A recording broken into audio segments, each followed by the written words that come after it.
நேற்று பாராளுமன்றத்திலே கௌரவ ஜனாதிபதி அனுரகுமார் திசாநாயக் அவர்கள் நாட்டிலே எரிபொருள் இருப்பு சம்பந்தமாக ஒரு உரையினை பாராளுமன்றத்திலே ஆற்றியிருந்தார். இந்த உரை நாட்டுக்கு தற்பொழுது தேவையான ஒரு விடயம்தான். என்றாலும் பாராளுமன்றத்தில் இடம்பெற்ற வாத பிரதிவாதங்களின் போது பாராளுமன்ற உறுப்பினர் முஜிபுர் ரஹ்மான் அவர்களும் நிசாம் காரியப்பர் அவர்களும் பாராளுமன்றத்திலே ஜனாதிபதி அவர்களை சாடியிருந்தார்கள் அல்லது அரசாங்கத்தினை சாடியிருந்தார்கள். ஜனாதிபதித்துமாவுனே ඔක කියන්න පුළුවන් අර ටැංකියට බැස්ස ඇමතිතුමාට කියන්න පුළුවන්.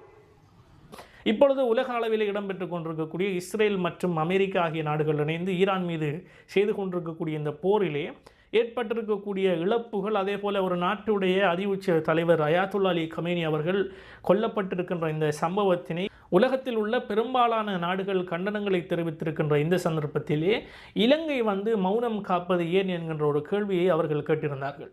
உங்களுடைய ஜனாதிபதி ஒரு வசனமாவது இதை கண்டித்தாரா?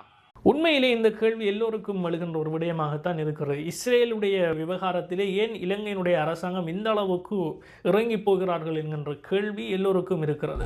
அயாத்துல்லா அலி கமேனி அவர்களை கொலை செய்ததற்கு மாத்திரம் இந்த கண்டனங்கள் தெரிவிக்கப்பட வேண்டும் என்று யாரும் எதிர்பார்க்கவில்லை.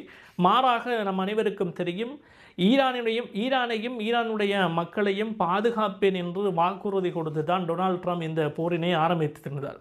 ஈரானிலே சின்னஞ்சிறு பெண் பிள்ளைகள் படிக்கக்கூடிய பாடசாலையிலே குண்டை தூக்கி போட்டு கிட்டத்தட்ட 160க்கும் மேற்பட்ட இளம் சின்ன பிஞ்சு பிள்ளைகள் கொலை செய்யப்பட்ட சம்பவத்தை கூட இலங்கை அரசாங்கம் கண்டிப்பதற்கு தயங்குகிறதா என்கின்ற கேள்வி எங்களுக்கு எழுகின்றது.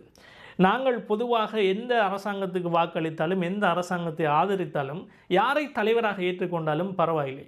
அரசியல் மயப்படுத்தப்பட்ட ஒரு சமூகமாக எங்களுடைய தலைவர்கள் தவறிழைக்கின்ற பொழுது அதை கேட்பதற்கு திராணியற்ற சமூகமாக யாரும் இருந்துவிடக்கூடாது என்பதற்காகத்தான் இந்த வீடியோவை நான் பதிவிடுகிறேன். அமெரிக்காவினுடைய வெனிசுலா மீதான ஆக்கிரமிப்பின் போது கூட ஜேவிபியினர் துள்ளி எழுந்து அறிக்கைகளை சமர்ப்பித்து டெல்வின் சில்வா வீதிக்கு இறங்கி போராட்டம் நடத்தினார்கள். சாதாரணமாக கைது செய்து சிறைப்பிடித்து எடுத்துக்கொண்டு சென்ற விடயத்துக்கே பொங்கி எழுந்த ஆளுங்கட்சியினர் ஒரு நாட்டிலே இளம் பிஞ்சு சிறார்கள் 160 பேர் கொல்லப்பட்ட பொழுது மௌனம் காப்பது ஏன் என்கின்ற கேள்வி எல்லோருக்கும் எழுந்திருக்கிறது. அரசாங்கம் இந்த விடயத்திலே சரியான நிலைப்பாட்டை எடுக்க வேண்டும் என்கின்ற எண்ணம் எனக்கும் இருக்கிறது. இது தொடர்பாக உங்களுடைய கருத்துக்கள் என்ன என்பதை கமெண்ட்லே சொல்லுங்கள்.